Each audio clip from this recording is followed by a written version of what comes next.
Hi friends, today சஷ்டிக சமையல் என்ன பார்க்க போகிறோம்னா சூப்பரான மொறுமொறுன்னு உளுந்த வடை தாங்க பண்ண போகிறோம். வாங்க எப்படி பண்ணலான்னு பார்க்கலாம். அது வச்சுருக்கேன். இப்போ அதுக்கு தேவையான பொருட்கள் எடுத்து வச்சுருக்கேன் ஃப்ரெண்ட்ஸ். ஒரு பெரிய வெங்காயத்தை பொடியாக நறுக்கி வச்சுருக்கேன் ஃப்ரெண்ட்ஸ். அப்புறம் ஒரு பச்சை மிளகாயை நறுக்கி வச்சுருக்கேன். கருவேப்பிலை பொடியாக நறுக்கி வச்சுருக்கேன். கொஞ்சமாக சீரகம் எடுத்து வச்சுருக்கேன் ஃப்ரெண்ட்ஸ். மிளகு 5-6 மிளகு எடுத்து வச்சுருக்கேன். கொத்தமல்லி தழை சின்னமாக பொடியாக நறுக்கி வச்சுருக்கேன். இஞ்சி எடுத்து வச்சுருக்கேன் ஃப்ரெண்ட்ஸ். உப்பு தேவையான அளவு எடுத்து வச்சுருக்கேன் ஃப்ரெண்ட்ஸ். வாங்க எப்படி பண்ணலான்னு பார்க்கலாம்.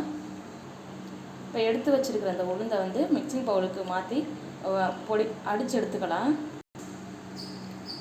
இப்போ பார்த்தீங்கன்னா உளுந்து நல்லா வடைக்கு தேவையான பக்குவத்தில் அரைச்சி எடுத்து வச்சுருக்கோம் ஃப்ரெண்ட்ஸ். பார்த்தீங்கன்னா உங்களுக்கே தெரியும், நல்லா உளுந்து அரைவட்டுருக்கு. இப்போ நம்ம எடுத்து வச்சுருக்க இந்த பொருட்கள் எல்லாம் மாவோட ஆட் பண்ணிடலாம் ஃப்ரெண்ட்ஸ். இப்போ பார்த்தீங்கன்னா ஃபஸ்ட்டு கொஞ்சமாக அரிசி மாவு எடுத்து வச்சுருக்கேன் ஃப்ரெண்ட்ஸ். இதில் கூட ஆட் பண்ணிக்கலாம்.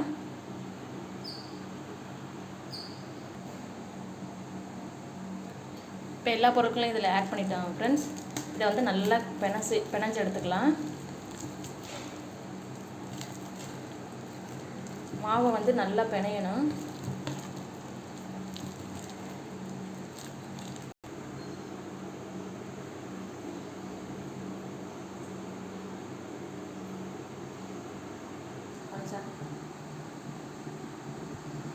இப்போ ஒரு கடாயை நல்லா காய்ச்சி ஆயில் விட்டுக்கலாம் ஃப்ரெண்ட்ஸ்.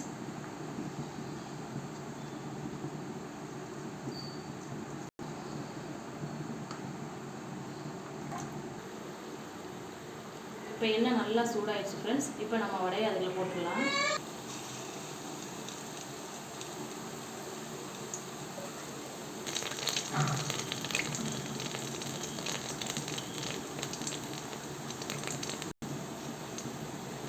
இப்போ அடுப்பை லோ ஃப்ளேம்லேயே வச்சு நல்லா வேகட்டும் ஃப்ரெண்ட்ஸ். நல்லா ப்ரௌன் கலரில் மாறி வரட்டும்.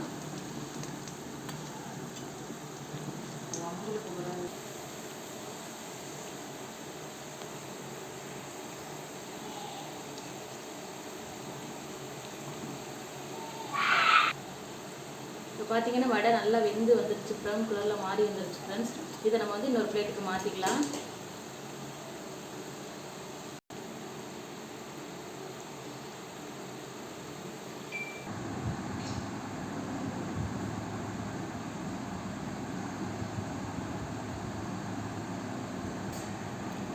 இப்போ பார்த்தீங்கன்னா நமக்கு சூப்பரான ரெடி ஆகிடுச்சு ஃப்ரெண்ட்ஸ் உளுந்த வடை.